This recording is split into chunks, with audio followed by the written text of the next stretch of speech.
मैंने मेरी dream job, dream profile manifest की और आज की वीडियो में मैं आपको बताऊंगी कि कैसे मैंने मेरी ड्रीम जॉब जो है और ड्रीम प्रोफाइल मैनिफेस्ट की, और स्टेप बाय स्टेप मैं सारी चीज़ें आपको बताऊंगी। मेरे लिए ये वीडियो बहुत ज़्यादा स्पेशल है और मैं बहुत टाइम से ये वीडियो बनाना चाह रही थी, और मैं चाहती हूँ कि आप इस वीडियो की वाइब को फील करें, इसलिए मैं ये वीडियो बाहर बैठ के बना रही हूँ ताकि एकदम अच्छे से फील आए। वीडियो को स्टार्ट करते हैं। पहले बात करते हैं क्लैरिटी की। ठीक है, ये है स्टेप 1। आपको क्लैरिटी होनी चाहिए आपके प्रोफाइल की कि क्या प्रोफाइल आपको चाहिए। और मैंने ऐसे पढ़ा है कि स्पेसिफिक होना चाहिए, तब जाके और ज़्यादा हम अच्छे से मैनिफेस्ट कर पाते हैं, क्योंकि बहुत सारी चीज़ें होती है उसके पीछे भी। ठीक है, तो यस, सबसे पहला जो स्टेप था मेरे लिए वो था क्लैरिटी लाना। और मैं बहुत क्लियर थी कि मुझे क्या जॉब प्रोफाइल चाहिए, मुझे क्या जॉब रोल चाहिए, इसको लेकर मुझे उस चीज़ की क्लैरिटी थी। ठीक है, तो यस, आप लोगों को भी यही करना है अगर आप कभी मैनिफेस्ट करो। और यस, मैंने भी क्लैरिटी लाई और मैं बहुत क्लियर थी, मैं बहुत स्पेसिफिक थी कि मुझे क्या जॉब प्रोफाइल चाहिए। और मैंने ये बहुत पहले से सोच के रखा था कि मुझे क्या जॉब प्रोफाइल चाहिए। Yes, the first step is clarity लाना। जो दूसरा स्टेप था मेरे लिए, जो मैंने लिया था, वो था विजुअलाइजेशन और लेटर मेथड। मैंने विजुअलाइज़ किया। और विजुअलाइज़ मैं कैसे करती थी? सोने से पहले करती थी और सुबह उठती थी तब भी करती थी। और जो लेटर मेथड है वो मैं बता रही हूँ, उसमें ऐसे करती थी यूनिवर्स को, उसमें मैंने यूनिवर्स को लेटर लिखा, थैंक यू। प्रेजेंट टेंस में आपकी विश पूरी हो गई है ऐसे लिख के, और आपको यूनिवर्स को उसके लिए थैंक यू करना है। तो मैंने लिखा, थैंक यू यूनिवर्स, मेरा प्लेसमेंट हो गया है और मुझे मेरी जो ड्रीम जॉब है, ड्रीम प्रोफाइल है, वो मिल गई है। I am so grateful. साथ में ना उसे फील करना होता है।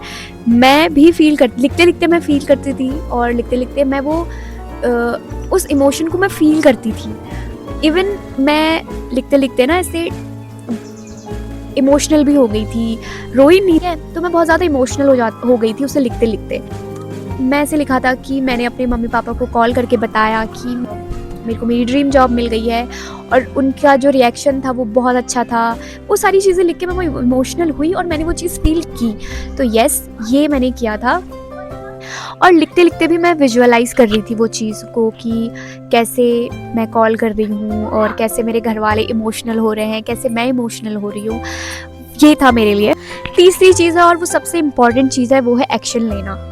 इसके बिना तो मैनिफेस्टेशन डे ड्रीमिंग जैसा है। तो एक्शन लेना सबसे इम्पॉर्टेंट है।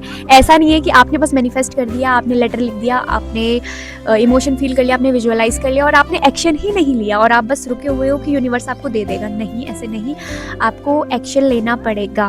यूनिवर्स आपको तब देगा। ठीक है, आपको खुद की हेल्प, वो बोलते हैं ना, आपको खुद की हेल्प करनी है तब भगवान भी आपकी हेल्प करता है।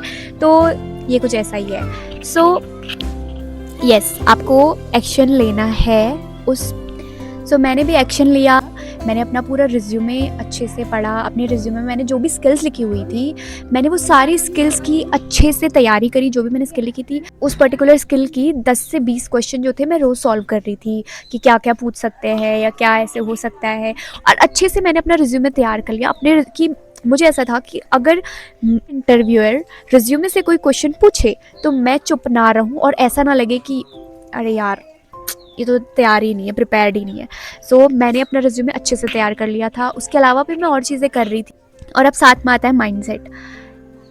अब क्या है इसमें, आपको क्या करना है मैं बताती हूँ। मैंने क्या किया था, मैं पूरा टाइम फील करती थी कि ये मेरी रियलिटी है और ये होना ही होना है। ठीक है, ये तो होना ही है, मैं ये डिज़र्व करती हूँ, मैं ये प्रोफाइल डिज़र्व करती हूँ।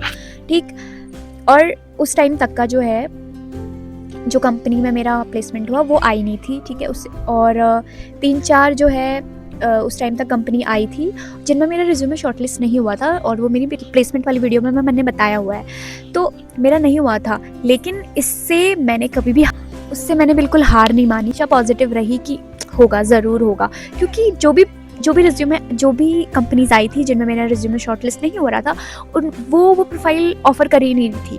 ठीक है, एनीवे है, हमारी फैकल्टी हमें बताती है कि ये कंपनी आने वाली, और मेरी गट फीलिंग मुझे कह रही थी कि शायद यही है जहाँ मेरा हो जाएगा जहाँ पे मुझे मेरी ड्रीम प्रोफाइल मिलेगी। और प्रोफाइल थी उन्होंने उस टाइम तक का बताई नहीं थी, बस हमें हमारी फैकल्टी ने बोल दिया था कि ये कंपनी आएगी 1 या 2 महीने बाद, कभी भी आ सकती है, तो आप लोग रेडी रहिएगा। तो फिर मैंने अपनी तैयारी स्टार्ट कर दी और अच्छे तरीके से, ठीक है। उसके बाद मैंने अपनी तैयारी स्टार्ट करी और मैंने अपना रिज्यूमे और अच्छा किया। और सो इस पूरे बीच में मेरे लिए मेरी रियलिटी थी कि यस मेरे को तो ये प्रोफाइल मिलेगा। उसके बाद आए वो टाइम जब वो कंपनी आई, मेरा रिज्यूमे शॉर्टलिस्ट हुआ, उसके बाद इंटरव्यू हुआ। और इंटरव्यू में भी मैं नर्वस नहीं थी क्योंकि मैं रेडी थी और मुझे थी, और मेरे लिए ये था कि ये तो मेरे को मिलेगा ही क्योंकि मैं ये डिज़र्व करती हूँ और मेरे लिए बना है। तो इसीलिए शायद बोलते हैं कि जर्नलिंग करना इम्पॉर्टेंट क्यों है, और माइंडसेट अच्छा, पॉजिटिव माइंडसेट, ये सब, ठीक है। तो मैं वहाँ पे बिल्कुल भी नर्वस नहीं थी। थोड़ा थोड़ा डर तो रहता है हल्का फुल्का, बट बिल्कुल मैं नर्वस नहीं थी। मुझे अंदर से ये था कि ये प्रोफाइल मैं डिज़र्व करती हूँ और होगा, मेरा हो जाएगा, ठीक है। और सारा जो इंटरव्यू था वो बहुत अच्छा गया। उसके बाद जो HR राउंड था और फिर आता है फाइनल, आपका जब रिज़ल्ट आया, वो रिज़ल्ट जो था वो भी 1 दिन बाद आया था। कंफर्मेशन जो थी वो 1 दिन बाद आई थी। तो उस बीच में थोड़ा स्ट्रेस था, लेकिन उसमें भी ये था कि भाई हो जाएगा, मैं ये डिज़र्व करती हूँ।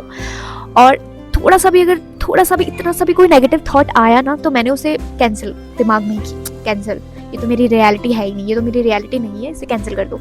मैं नेगेटिव थॉट को अपने पे हावी नहीं होने, और मैं पूरा टाइम पॉजिटिव रही।